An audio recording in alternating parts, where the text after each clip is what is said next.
ব্যাস, সকাল হলো না, এসে হাজির হয়ে গেল। বল, কেমন আছিস? শুভ সকাল। বলছি, গরমটা তো ভীষণ পড়েছে, হবে নাকি একটু মিল্কশেক? খাওয়া দাওয়া তো হচ্ছে না, শীতকাল তো চলে গেছে, গরমকাল মানে আমার সময়। কি বললি? কার সময়? আমার সময়। আরে এতদিন শীতকাল ছিল না, শীতকালে আমার বিক্রি বাটাটা কমে গেছিল, এখন আবার গরম পড়েছে, বুঝলি তো, বিক্রি বাটা জমতে যাবে আবার। আহা, কি গরম পড়েছে, যত গরম আমার বিক্রি বাটা তত বেশি। কি মজা, এবার আমার বিক্রি বাটা হবে হবে হবে। দেখ ভাই, যতই তোদের বিক্রি বাটা হোক আর যতই গরম পড়ুক আর যাই পড়ুক না কেন, মানুষ শীতকালে যেমন আমাকে খেয়েছে গরমকালেও তেমন আমাকে খাবে। তো তোদের ডিমান্ডটা যেমন শীতকালে বেশি বেশি থাকে আর গরমকালে কমে যায়, আমার ডিমান্ড আবার সবসময় সেমই থাকে।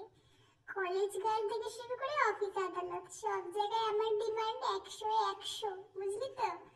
গরমকালে যেমন আমার ডিমান্ড আছে, শীতকালে তো বেশি বেশি থাকে আরো।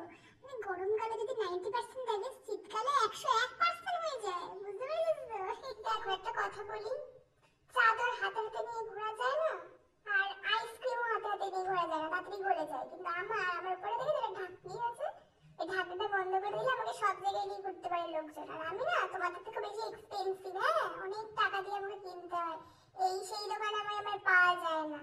আর যে কোনো একটা দোকানে গেলেই বললেই হয় না যে দিয়ে দাও মিল্কশেক। আমার একটা প্রপার একটা ভালো দোকানে গেলে তবেই আমার প্রপার কিছু পাওয়া যায়, আর তবে সেটা টেস্টি হয়। আদারওয়াইজ এই এরা গেরা দোকানে গেলে না কিছুই পাওয়া যায় না, ঠিক আছে? এরা গেরা দোকানে আমার তোমরাই পাওয়া যায়। এক হচ্ছে চা, ও তো মাটির ভাঁড়ে থেকে শুরু করে কাঁচের গ্লাসে সব জায়গায় বিক্রি বাটা হয়। আর এক হচ্ছে তুমি, যেখানে সেখানে রাস্তাঘাটে পথে ঘাটে সব জায়গায় দেখি তোমার আইসক্রিম আইসক্রিম করে চিল্লাচ্ছে। আমাকে দেখছো কখনো মিল্কশেক মিল্কশেক করে চিল্লাচ্ছে?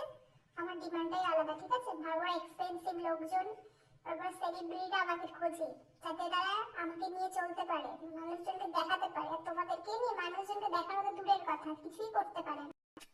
শোনো, বেশি গরম পড়লে না তোমাকেও খায় না, বুঝেছো? একটু আমার প্রায়োরিটি তখন বেশি থাকে, বিয়ে বাড়ি থেকে শুরু করে সমস্ত অনুষ্ঠান বাড়ি।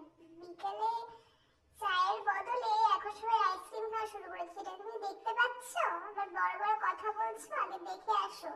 চায়ের বদলে আগে আইসক্রিম খাওয়া শুরু করেছে, তারপরে বাকি কথা বলবে, ঠিক আছে? কি কি কি কি কি বললি? কি? চায়ের ডিমান্ড কম? চা না, লোকের কাছে ইমোশন ইমোশন। কি বললাম? ইমোশন, মনে রাখবি, চা হচ্ছে লোকের কাছে ইমোশন। পথে ঘাটে রাস্তাঘাটে না লোকজন টুক করে মাথা যন্ত্রণা করছে, চা খাবে। মন খারাপ, চল চা খেতে যাই। কোনোদিন দেখেছিস মন খারাপ মিল্কশেক খেতেই বলেছে? জীবনেও বলবে না যে মন খারাপ মিল্কশেক খেতে যাই। বলে মন খারাপ, চল চা খেয়ে আসি। মন খারাপ, চল 1 কাপ দুধ দিয়ে চা খেয়ে আসি। মাথা যন্ত্রণা করছে, চা খাবে আদা দিয়ে। ঠান্ডা লেগেছে, চা খাবে আদা দিয়ে। কোনদিন দেখেছিস ঠান্ডা লেগেছে যাও আইসক্রিম খাবে, ঠান্ডা লেগেছে যাও মিল্কশেক খাবে? এসব কোনোদিনই বলে না, ঠিক আছে? চা একে নিয়ে কোনো কথা বলে, চা একটা ইমোশন, ইমোশনকে ইমোশন বলতে শেখ, বুঝলি? কি ভালো লাগছে এভাবে চায়ের সাথে ঘুরে যেতে, আলাদাই লাগছে চায়ের সাথে।